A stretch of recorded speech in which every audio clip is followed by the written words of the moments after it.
densidade. Elétrons em liberdade. Um certo senhor Rutherford imaginou um dia representar os átomos por um núcleo com elétrons que giram em torno.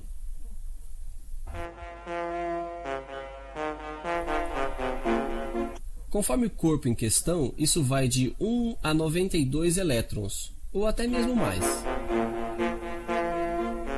Algum tempo depois, o Sr. Bohr aperfeiçoa o modelo e diz que a circulação em torno do núcleo é muito regrada.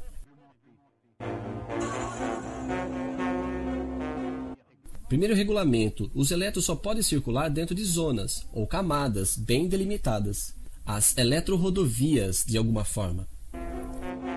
Segundo o regulamento, qualquer que seja o número de camadas e o número total de elétrons, a camada externa não pode ter mais que 8 elétrons.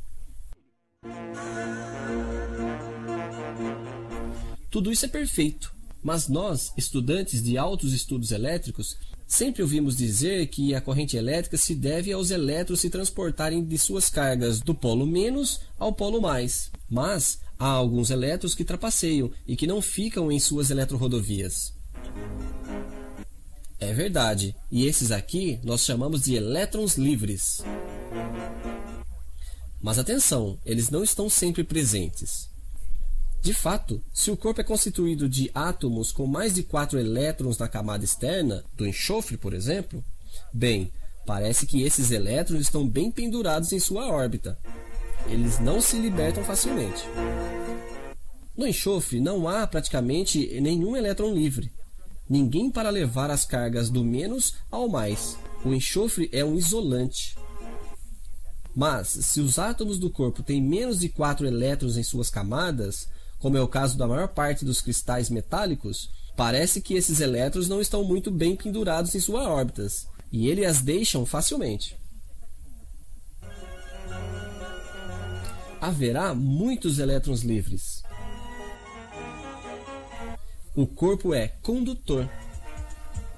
Bem, os elétrons, todos nós ouvimos dizer que eles podiam alcançar velocidades vertiginosas. É verdade, quando não há nada no seu caminho, no vácuo, por exemplo. Mas enfim, não esqueçamos nosso núcleo de átomos e nossos outros elétrons. De modo que o trajeto de nosso bom elétron livre será parecido com esse aqui. E, primeira consequência, o gás aquecido do calor. Eles estão na origem do que chamamos de efeito Joule. Em seguida, mesmo se em um segundo nosso elétron faz um caminho enorme, está longe de ser um caminho muito direto, de modo que em um segundo ele não terá progredido muito dentro do condutor. Pobrezinho. Portanto, é mais exato dizer que um elétron livre dentro de um condutor é um senhor que vai rápido, mas que progride lentamente. Mas enfim, o que importa para nós é unicamente a progressão por segundo. Onde ele foi entre dois pontos, nosso elétron, a gente não liga a mínima. Essa velocidade de progressão, essa velocidade útil do carregador de carga dentro do condutor, nós chamamos de velocidade média. E quanto mais houver choque, mais essa velocidade média diminui. Isso é muito importante, pois em um dado condutor, supondo que se conheça o número de elétrons livres por unidade de volume e por outro lado se conheça a velocidade média de elétrons do condutor em questão, deduzimos a quantidade de elétrons livres que transita por segundo. É o que o Sr. Ampère chamava simplesmente de intensidade de corrente. Deduzimos também o que o Sr. Ohm chamou a resistência, visto que a tensão igual a resistência e intensidade estão ligadas. Dessa forma, para que um fio de comprimento e de seção tenha uma fraca resistência, de um lado é preciso que o metal que o constitui conte com vários elétrons livres por unidade de volume, mas de um outro lado é preciso que não haja choque demais. Mas quando a temperatura de um condutor aumenta, seja por efeito Joule ou por qualquer outra razão, núcleo e elétrons começam a se agitar.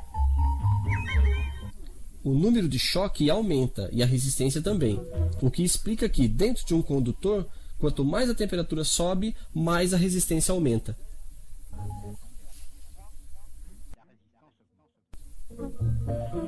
Assim, o comportamento dos elétrons explica a maior parte dos fenômenos elétricos.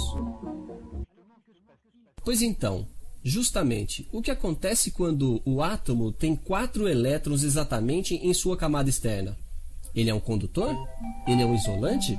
Bem, corpos como silício e germânio, por exemplo, liberam elétrons, mas muito pouco.